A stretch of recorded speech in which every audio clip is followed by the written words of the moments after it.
tuning in to our third series of ongoing conversations from members of the Black community in Bournemouth, Dorset. The initiative of Rooted and Roasting is brought to you by Dorset Positive Action Network in conjunction with Aphrodisiac Live Radio.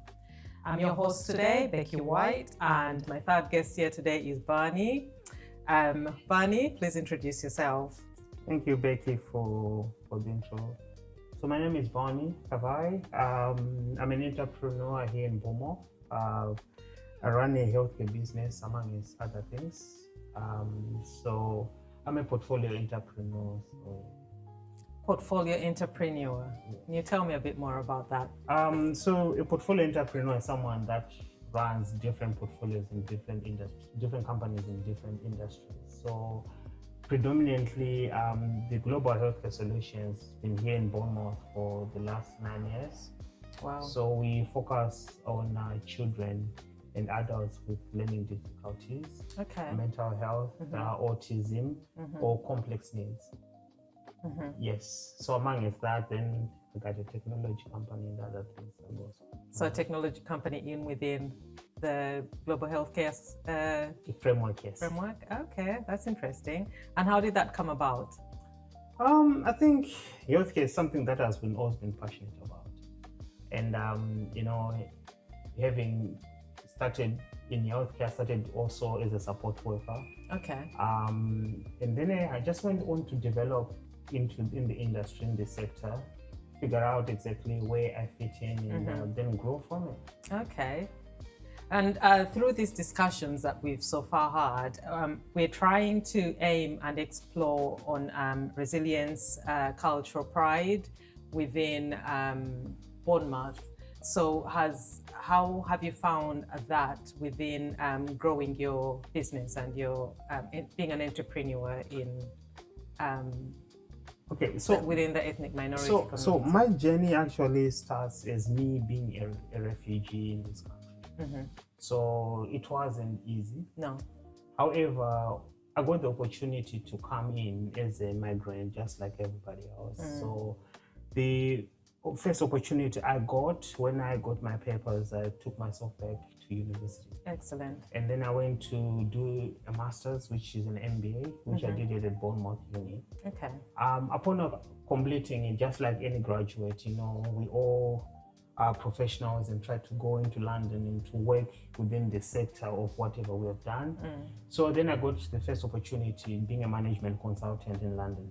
But over time, I just didn't like the hustle and the bustle of London because Bournemouth was always the place for me.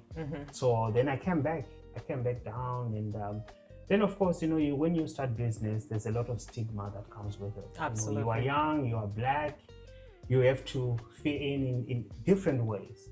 However, that entrepreneurship resilience in me just said, you know what, I'm just gonna do it.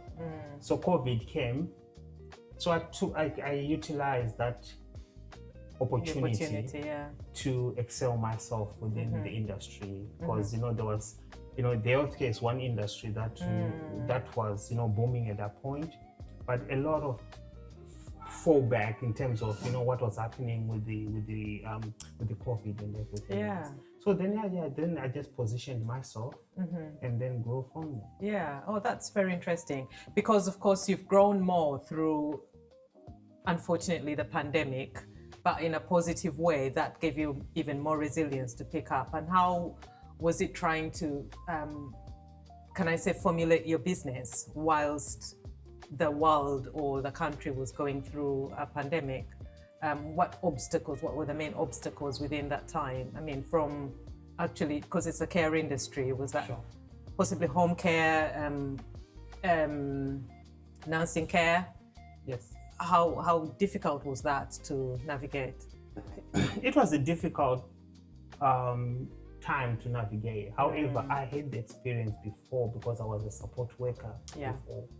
So I then utilized the knowledge I had and exactly how the economy was functioning at that point. So then it just was a matter of just leveraging and growing. Then I used my own personal instinct of being an entrepreneur to excel. Yeah. But again, so much was changing. Policies were changing. Yes. People were changing. Yes. You know, with all the isolation that the country was facing, the world was facing, wasn't that difficult? I mean, even for yourself as a person, trying to get out there when there's a pandemic and you're being told you can't be near XYZ people, and you're going to vulnerable people as well. Did you have to isolate yourself? Yes, we had to from the family or from well, from the family, yes, but then at the same time, you know, we're key workers. We had a job to do, of course, so we had to be willing to be taking that risk of living outside. And then after a while, then we realized that, you know, COVID is not changing. We're still going to be here. And then after that, you know, you just grow the resilience and just be like, look, you know, I just gotta do what I have to do. Very noble. But also a little bit more about the pandemic. There was the stigma that Black people, we were prone to getting COVID a lot more than other people, white people, for example. So with you as a business, trying to keep your business going in a sector that was actually prone to having more people with COVID, how did that make you feel and how were you navigating that? I think that's a misconception in my own part, because I don't see color. Because the problem with everything else, whenever we have this unconscious bias, we then tend to divert it to fit our own persona. So at this point, we had a job to do. So I have, like, you know, I'm like United Nations in my company. I got everybody. You know, we got the Blacks, we got the East Europeans, we got the Asians, we got the Christians, we got the Muslims, we got everybody. So when you're looking at it from that perspective, it wasn't the stigma of that I'm Black or this one is white. It was like, okay, look, we are working in unison as a team. Because one of the things, when I started my first business, before I even started healthcare, I used to be in the creative space.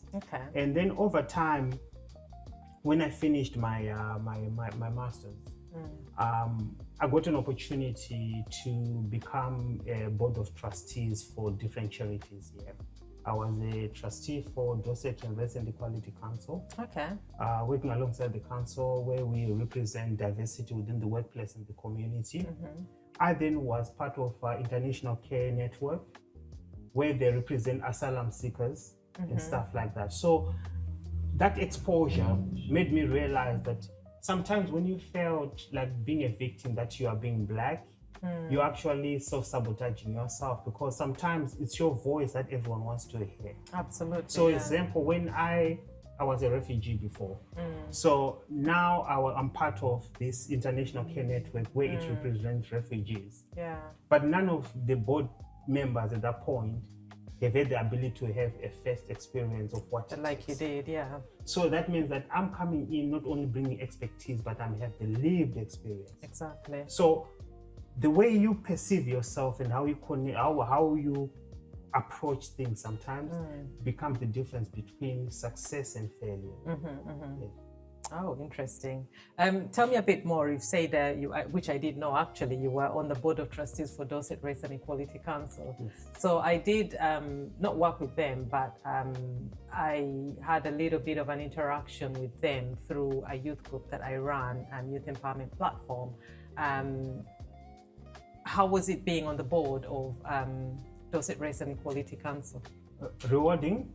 Because it gives you a better perspective about this community we live in. Because race and equality, we in diversity, that's what we always scream about. So an example, someone says, oh, I'm an ethnic minority.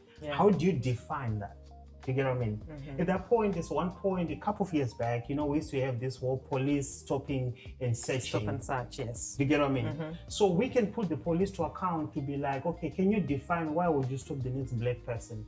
But an example myself, I would like to maybe drive.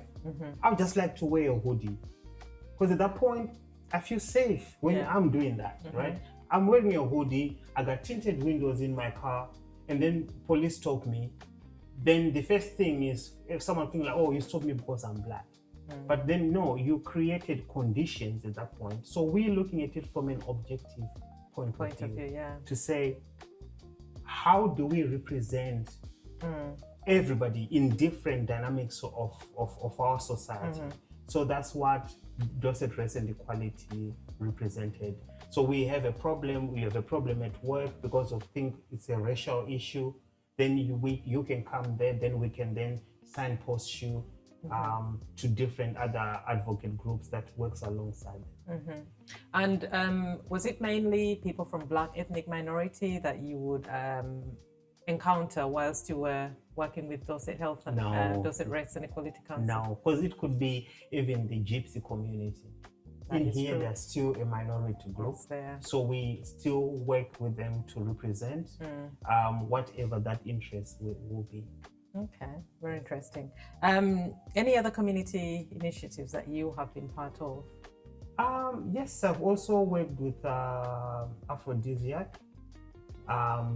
Every yes, we've been the main sponsor for them, because again, it's about bringing the community together. So when there's the reggae festival, which they do every July, it's not only about marketing, but it's also about how the whole entire sort of community come together, just for us to celebrate and just have fun and just relax. So it's good for us also, when you're stuck in the office, just to have time to go and wind. And it's nice to hear you say that, because the supporting of each other in communities and in businesses is, something that we should hold pride in, especially when you see your fellow Black people rising.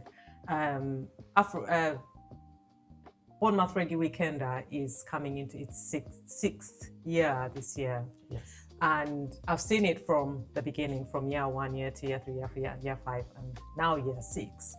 And you being one of the biggest and the very first sponsors of the festival, how do you feel about seeing it get to this stage where it is now? I think when Ray approached me and gave me his vision about what he's trying to do about the reggae music, all I know is that music, it's a vehicle that connects us both. Same way as when it's football, whatever it is. So the vision then aligned with our community engagements.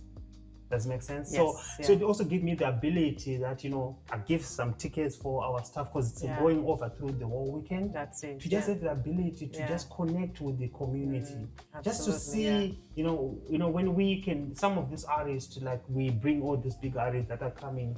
Possibly most of them, they've seen them on TV only. Then we have the opportunity to bring them, actually see them here, to bring them exactly on stage, and then all the other sort of organizations, be it the police, the council, everybody that's coming together. So it gives you an ability to connect actually with some of these key decision makers when you do that. Very true, very true. Thank you very much for that. Any other community events? Because I mean, you have a huge portfolio on you, and I'm thinking there's other community events that you've been part of.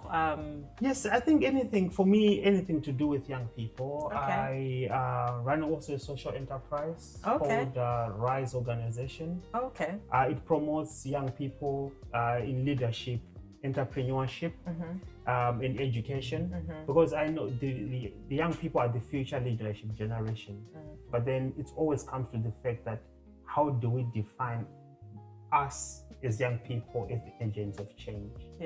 Leadership is something, number one, maybe you might have it naturally, but it's something that is also taught. How you perceive yourself. So when we are in here in this community of Bournemouth, we should all seamlessly work together. Absolutely, yeah. Because no one is an island. No. Even for my businesses, I strive to work with a lot of local businesses. Whether someone provides me paper, someone ink, someone is doing my phones, and then it gives us that sense of pride. So then it becomes easier to network. So someone comes to me, oh, I'm looking for a job for this. So like now, if someone comes to and say, oh, look, can I have somewhere where I can have my child learn music, whatever it is. Yeah. Or I can just say, you know what, I have a call for you. I can then call someone that already has it, which is aphrodisiac. Exactly, yeah. Because they do DJ entrepreneurship. Exactly. So entrepreneurship, beyond anything, beyond about freedom, about making money, it's all about the community. Because when we employ people, I think I find joy when I can help change lives. I think that's, for me, that is where I find my fulfillment. Amazing. And how would someone get to know, or how do you advertise the youth group that you're running? We are on social, so it's a Rise organization. But beyond anything else, it's not so about just advertising. It's more about the community impact, because everything that you do has to be measurable. Absolutely. So right now, I'm sort of changing the structure into more teaching these young people more about boardroom dynamics and leadership.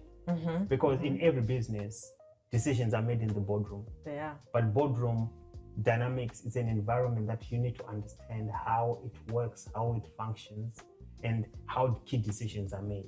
So I think from an earlier age, I've been an executive for over maybe 12 years.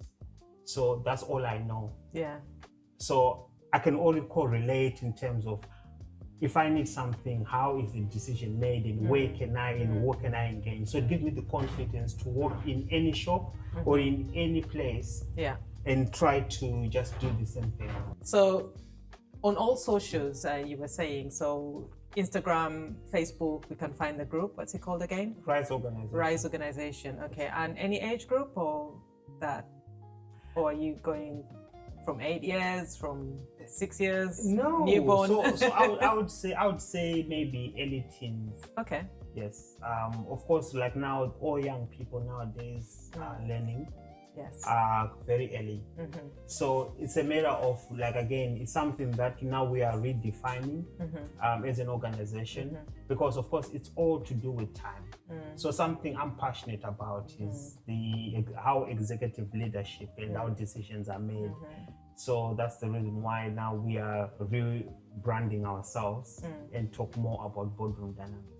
Excellent. And you're a father yourself? Yes, I'm father. And how do you feel about the most recent thing about banning children under 16 from social media? Are you for or against? That's a tough question. It is. But interesting, isn't it? Yes. If I had my way, yes, I would go for it. As Why? in ban? Yes. Okay. But it's not possible. Because these youngsters are way more mature and they are so elevated in terms of technology use than ourselves in our age. They would find a way of. They will find a way. Plus, into... also the way they learn is completely different to the way you and I learn. Absolutely, yeah. You get what I mean? Yeah. When I was raised in Zimbabwe, we go to school. You have a backpack, you got a set of books, and this is how you learn, right? Now everyone has an iPad, they learn from there, they got it figured out from there, they know how to maneuver from there, and they're more switched on. Yeah. So when we then take that away from them, I don't know how that's going to be possible. Where there's a will, there's a way. But it is mainly for under 16-year-old children, which, like you say, is difficult to implement. Yes. But so if you had your way, you'd take it away. But if sometimes, some families would probably say, maybe if the government put it in, it would be a deterrent because now children have their phones right from a very young age and they're introduced all to social media and everything. Yes. So wouldn't that possibly assist with, because you're with the youth group, for example, that you're running? Yes. Would you not say it's it would be nice if the government implemented it, or is it not? From a fairer perspective, a lot of people have lost faith in how decisions are made, especially within the governmental elements of things. So, I think it also stems that, you know, as a parent, I should run my own house in the way I feel I need to take care of it. So we can't just say, yeah, because it's a policy, it's a decision that's been made, right? And then worse off how these young people feel. Because it's all about sometimes about how broad you can, you know, you can widen it. You can widen it, right? So you have an 8-year-old or a 9-year-old that is now can be able to develop the next app, as an example. True. So when you then take that away from them, we're trying to silo how these young people or these kids are going to learn. Exactly. Interesting, yeah. Any shout outs that you have for businesses in Dorset? Any shout outs, yeah. Yes. People, organizations. So shout out to Ray, Aphrodisiac. Yeah. Shout out to Abs. Which for is all Abs. the videography and the photography. Shout out to Prince Native. We love the food. Yeah. Yes. Shout out to George. He is my colleague is also in healthcare. Shout out to Nash. He's also in healthcare. Shout out to all the golfers. I didn't realize I was sat next to a golfer. Oh yes. No, golf is life. Oh, okay. Yes. Okay. Nice to know. And shout out to anyone that is proactive in terms of young people capacity development, entrepreneurship, doing business, doing positive for the community, yeah. And that's why we're here, really. I mean, talking mainly about inspiration, how mainly Black people in Dorset have grown up from, say, like yourself, you know, from a refugee to what you've done, which is very, very inspiring and continue to grow. What advice would you give to people who are starting out in business maybe, or in university at the moment, or starting out a small business? So to anyone that's starting up, I think the first thing first, you have to have passion in what you do. I believe God has gave us all skills and tools. And I think the first thing is to seek whatever that purpose is. We get so distracted with how this world and the pressure of social media and other things. Starting a business, it's not easy. No. But the first step to success is to say, I have done it and I've started. You know, I remember my first business plan I had when I started. I was aiming for 50,000 a year, as an example. Apart from all the hardship. Yeah. But I ended up over $1 million within the next maybe 14 or 15 months. Wow. And then from there, that wasn't then the benchmark of success. It became a matter of how then can I do more? Then it then challenges you as a person. So it's not more so about what anyone says about you, because believe you me, I was discouraged to start the business. Yeah. I was told everything. You are Black, you are young, you don't have this accent, you don't understand how they work, they are racist. I heard it all. But one thing I had was self-belief in myself. So when you start something, especially the one that are aspiring to be entrepreneurs, you need to be just ready to just jump in the chasm. Just jump in, just start. That's the first part of success. And then also, you can't do it without mentorship. Yeah. Because mentorship, the whole art of mentorship is to shorten the learning curve. So if you don't seek mentorship, it's like the process is gonna be longer and you're gonna lose a lot of resources. And the same thing that many people ask is, how do I start? I don't have money. We've heard this thing so many times. The greatest investment is yourself. how your brain functions, sometimes rewire it. Yeah. So if you can save £100, Yeah. you can definitely save 1,000. 1,000, yeah. Yes. And you keep growing from there. And it's a multiplier for me. Well, thank you very much, Barney. That's all we have time for this evening. It's okay. It's been a pleasure speaking to you. Always. Thank you again for blessing us with your company. That's good. Thank